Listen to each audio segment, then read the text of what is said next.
Hello, everybody. This evening I'd like to talk to you a little bit about a catalyst proposal that I submitted a day or two ago for Fund 4, which is not the fund that you guys will be voting on very shortly. It's the one after that. And I just thought I'd walk you through my initial thoughts and kind of explain things. If we get anybody in chat, we can start to talk about it a little bit, get some of your ideas and feedback on it.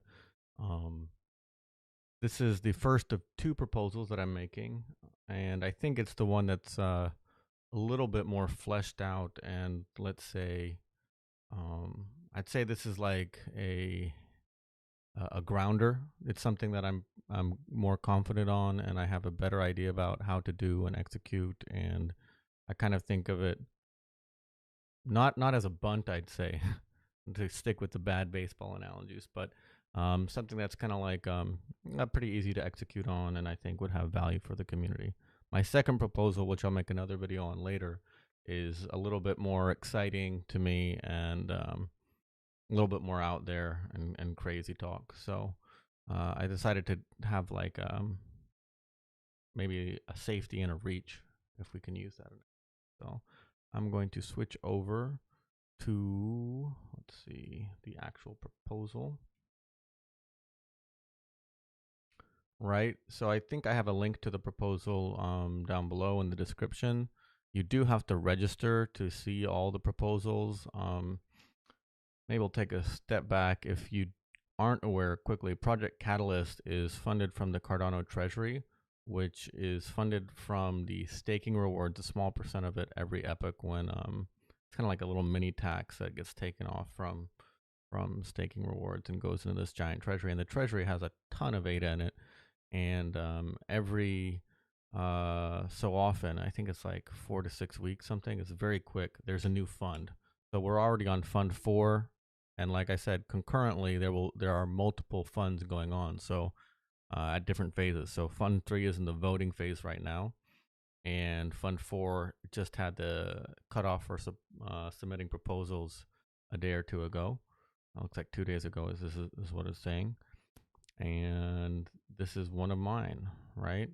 So just to be clear, this is basically an extension or additional functionality on the tool that I made and that I kind of publish to Reddit every 5 days, which is this kind of map and update on the Cardano network. But what I'd like to do that I think is a little bit fun and actually useful is to answer the question that I see most often on the forums and on social media, which is what stake pool should I stake with, right?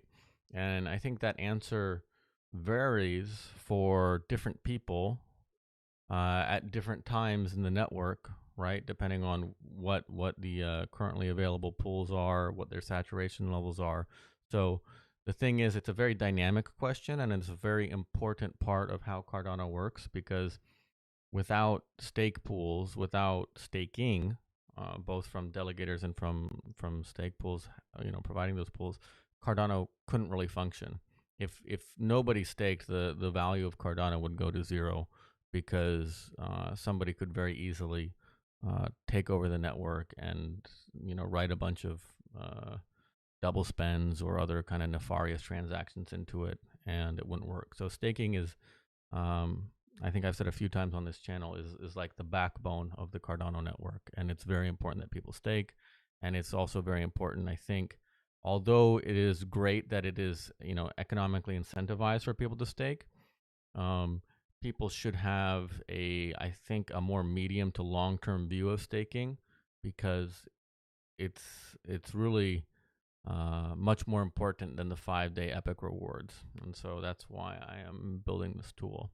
So I'll just go through this a little bit from the problem statement on down. So the problem statement that I've kind of identified is that Cardano has an elegant design behind it, but delegators and stake pool operators need access to information to capture the potential of it. What do I mean by that?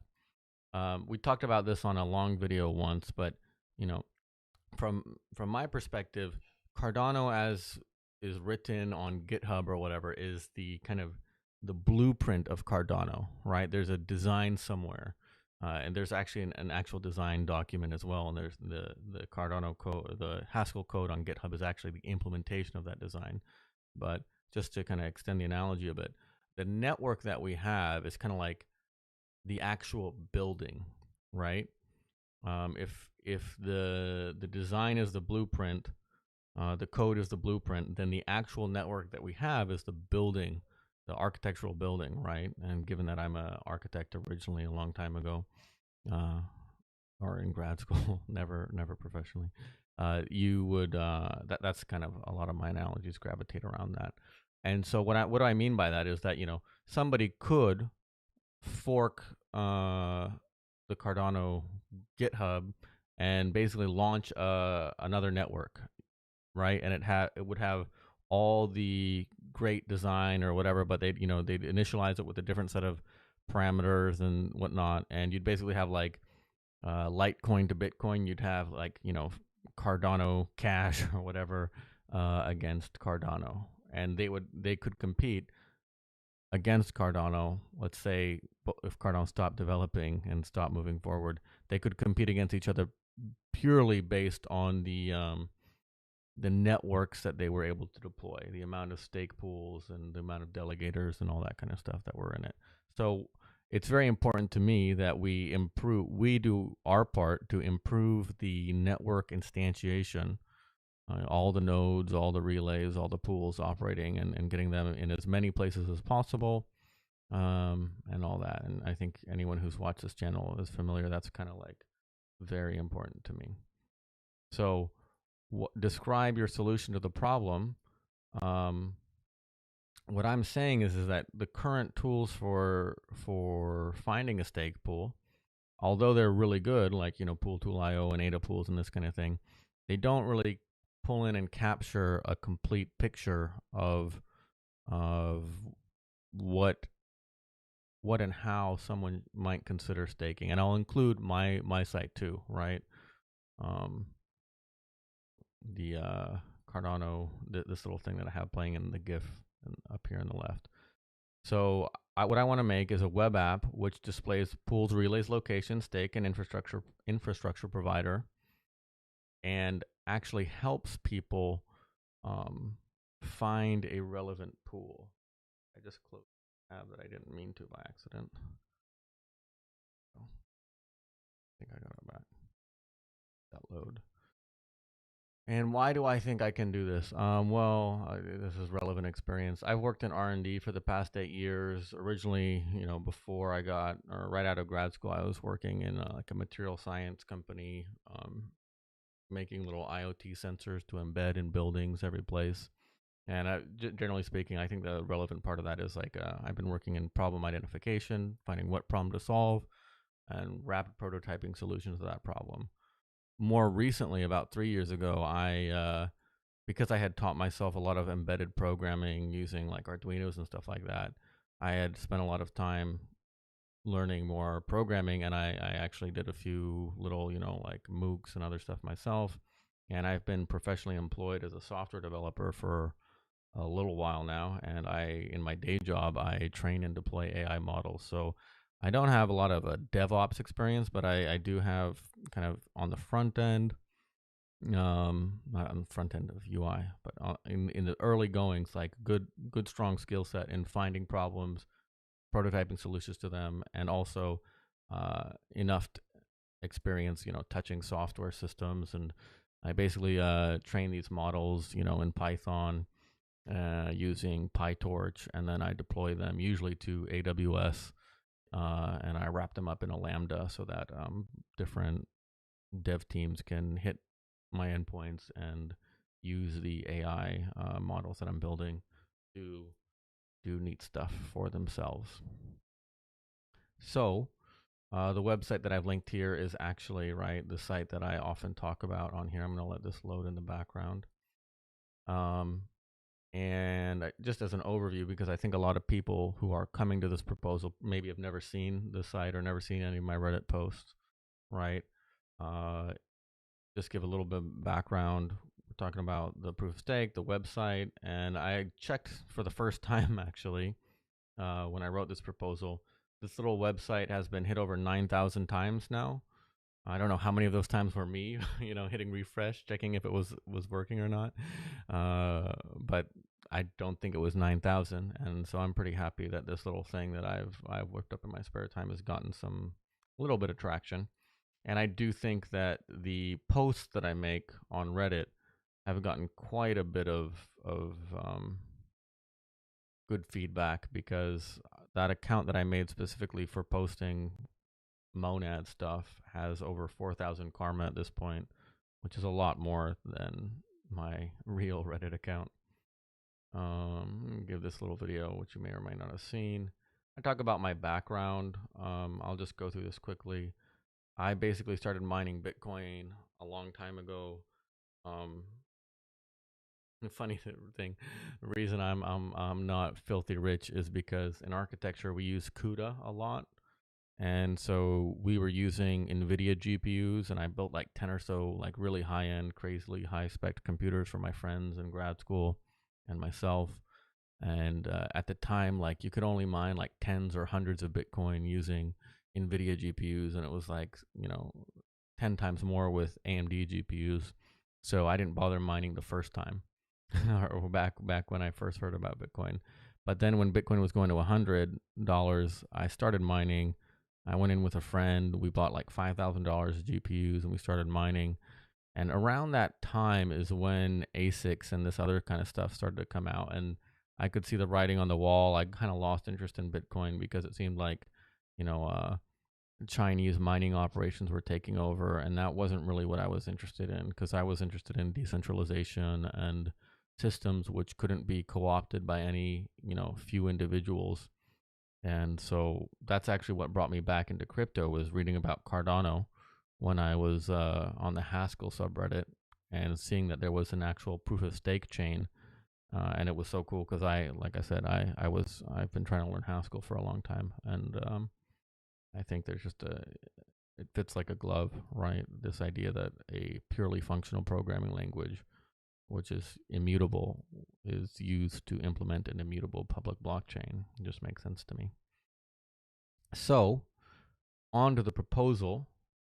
Talk a little bit. What am I actually doing? What do I want to extend on this site? I'd actually like to kind of, if this current version of the site basically tells you what and where and how much ADA and what pools, all that kind of stuff, it doesn't make a lot of suggestions to people, right? You can add filters in to show you like pools which have a pledge level above a certain level or whatnot. But what I'd like to make is a much more kind of a guided path to help people figure out what pool they want to delegate with, right? And I think some of the factors that I've identified right here are things like, where is the pool? What kind of infrastructure is it on? Is it on a big cloud provider, or is it a bare metal thing? How many relays are they running? Are they spread out all around the world, or are they all in one place? How big are they, right? There's a few different angles at this, and I think the next set of screens next screen will shed some more light on this. And are they chasing like higher returns at the risk of not making as steady returns? Or if there's other factors that people identify, I'm open to including those. And let me pull you back here. Let's see. This is kind of the mock-up of the UI that I would like to implement and add on as a side panel in this map, right? So let's see if I can put these side by side. So if you imagine that this is not in a separate window, but this is just kind of floating over here, right? There'd be like a floating panel that kind of asks, like, you want to find a pool? Do you need help finding a pool? And then it says, let us know what you care about, or tell us what you're looking for in a pool, right? And I'm just imagining these kind of sliders, which go, from strongly disagree to neutral to strongly agree. some of these questions might be better suited to like radio buttons and, picking a specific thing. But I think for the most part, this kind of works. So the first question is, I care where my pool is located. I realize that for me that's important, but for some people it's not a factor, right? They're after other things. So, if it's neutral or strongly disagree, we would basically, not take into account a pool's location in making the recommendation to that person. If it's strongly agree, we'll get to that in a little bit, but it means location is something we might take into account. This I don't trust big tech companies. This is kind of my. I'm trying to use a more simple terminology, right, and relate to people who might not have a technical background. But the idea there is, right, if someone were to strongly agree to that, maybe they want to. I think a good expression of that intent is to recommend pools which are not running on AWS or Google Cloud or Azure, Microsoft Azure, right? But to boost up pools which are, how do you say, running either on like a local ISP or even like DigitalOcean or Linode, Hetzner, some of these other players, right?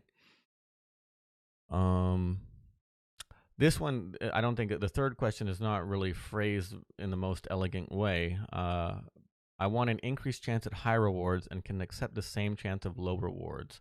The idea here is that some people might, I think they like the idea that they might get higher rewards on an epic, and they're willing to accept that they might have lower or no rewards in another epic.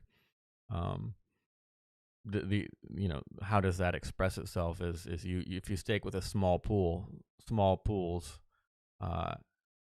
can have this kind of feature where they're at the extremities of rewards. Either they're really, really unlucky or they're really, really super lucky. There was a pool I saw last epic, that had like 40,000 stake, and they got a block.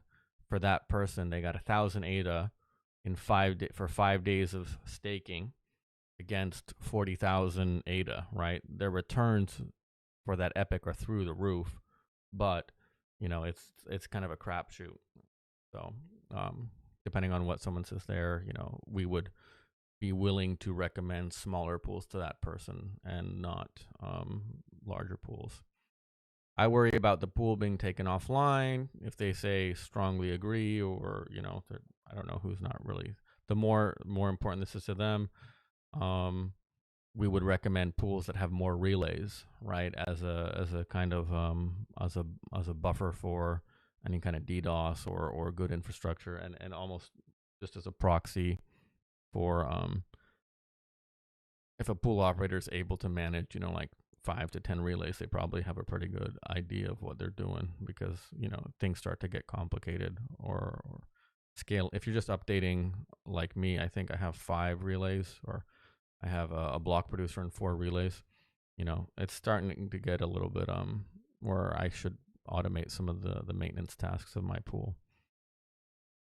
Decentralization is important to me, right? If it is, then you're not recommending multi-pool operators. You're not recommending maybe pools that are located in Frankfurt or New York or Tokyo, some of these giant hubs of the Cardano network. But you're kind of trying to spread power to the edges, right?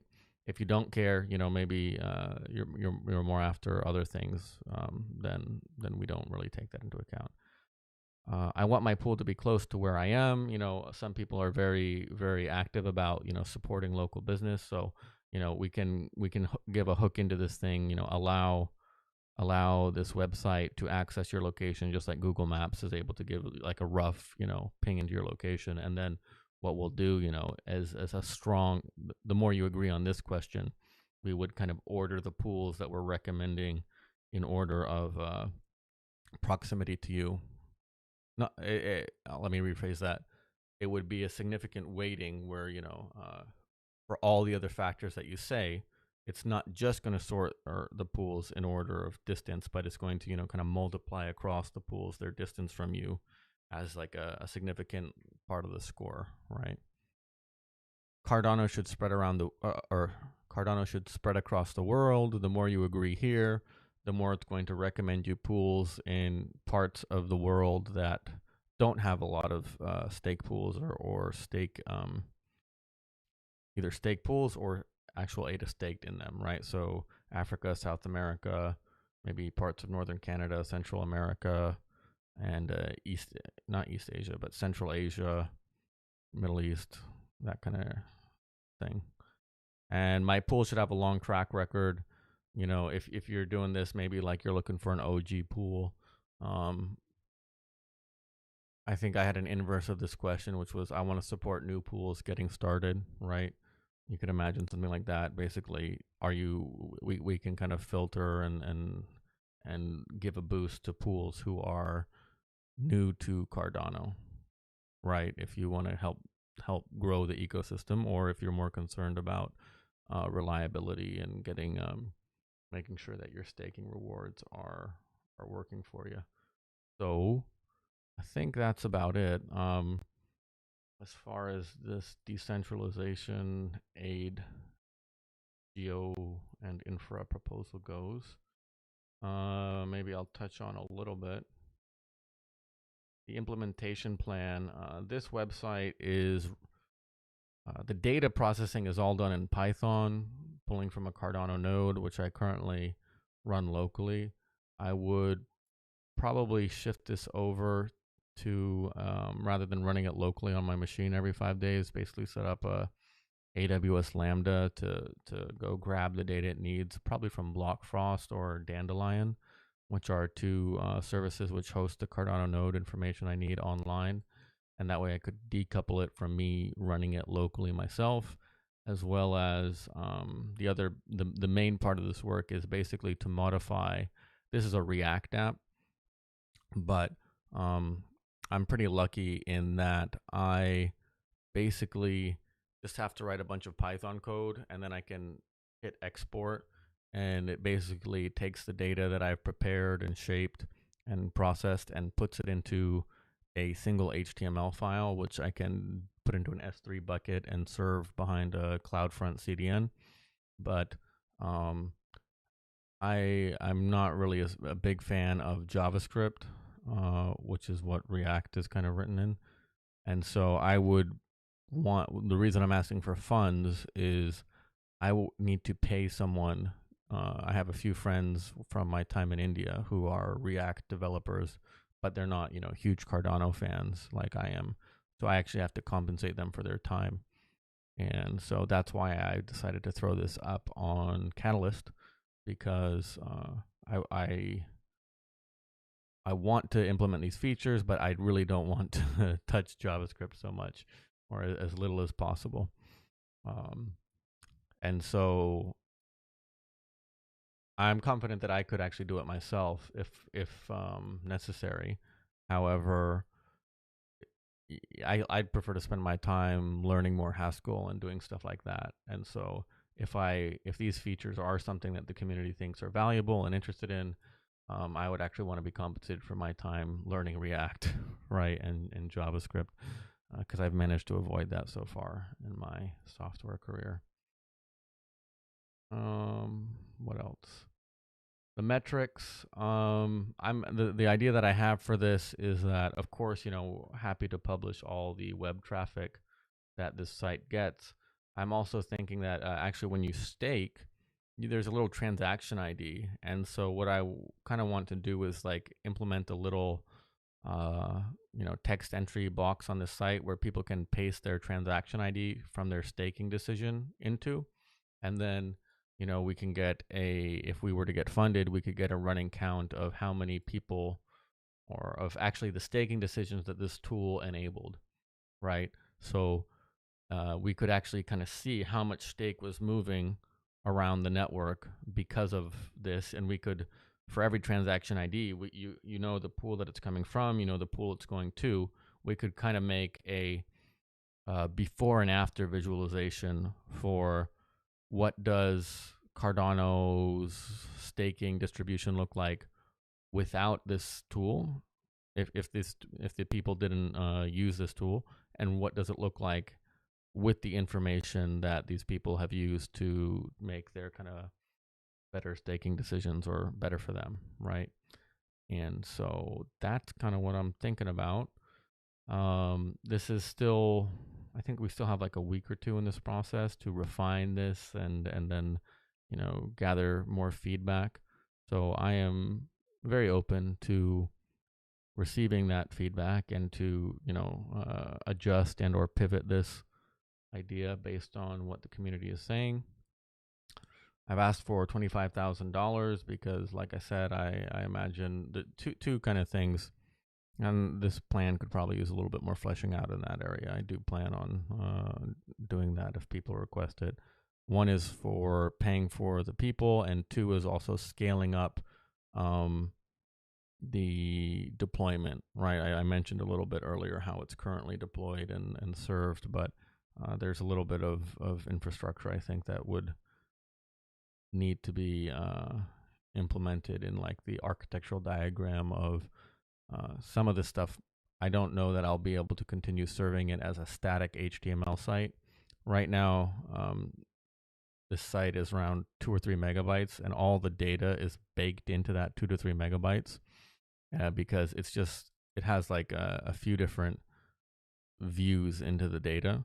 But if we are dynamically generating a recommendation, right, it's conceivable to me that we might not be able to pre-bake all that data in. So that's why this is a little bit higher than just making a radio button kind of thing. It might require, I've thought about a few different ways of doing it, but it might require a little bit more significant re-engineering of how we're serving this up or augmenting this in addition to what it's doing already to allow it to have that kind of interactive element.